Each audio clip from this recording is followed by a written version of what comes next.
Hi guys, it's Mattias, and yes, I did promise you that I was going to show you what it looks like on the Swedish west coast. Now, this is as close to where I live as I have easy access to the ocean, basically. The place is called Sillvik.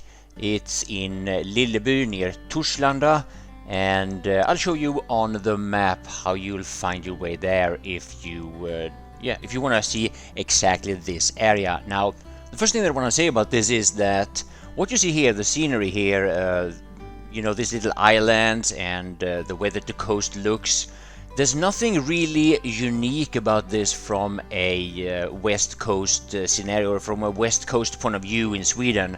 This is kind of what it looks like, and then there are of course all its tiny little varieties.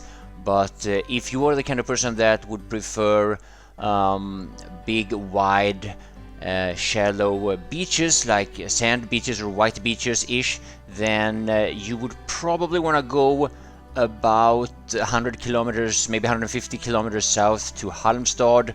We do have some beaches here around Gothenburg also, but not the big wide ones, and hopefully I'll be able to show you that at some point as well. Now, this is a nice sunny day, but it's not all that hot. It's officially summer, it's June, but it feels kind of like we're in between spring and summer.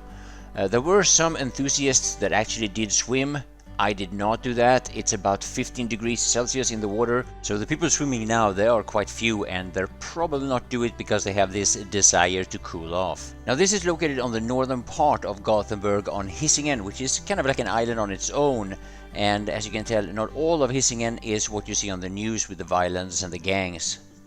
We also stopped by in Björnlandakile, wanted to check out some of the boats and show you there are quite a number of people that own boats and use them during those few summer months when it's actually pleasant to be out on the ocean. Now, the Swedish description for this part of the coast is called skärgård, and what that means is that you don't really see the open ocean. You don't see like a big wide open ocean when you're right by shore. Instead, you see all these little tiny islands, or well, to be honest, they're not all that tiny actually. There are plenty of people that live outside on some of these islands. Not far from here we have Björkö, Öckerö, Hönö, even Rörö, and to the south you have Vrångö, and to the north you also have Marstrand.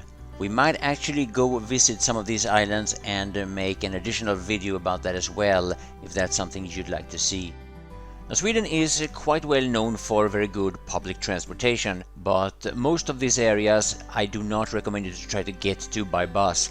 It's quite frustrating, it takes a lot of time, so make sure you do your research before trying to get there. Depending on where you stay, it might be easier to get to another part of the coast. Now, luckily for me, Jens was driving, and no, that is not the Terminator, even though I do understand why some people confuse the two.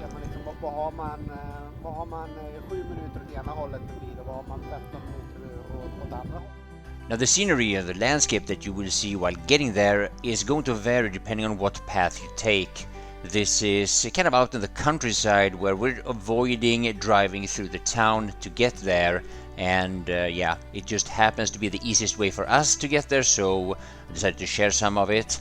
It's den svenska idyllen.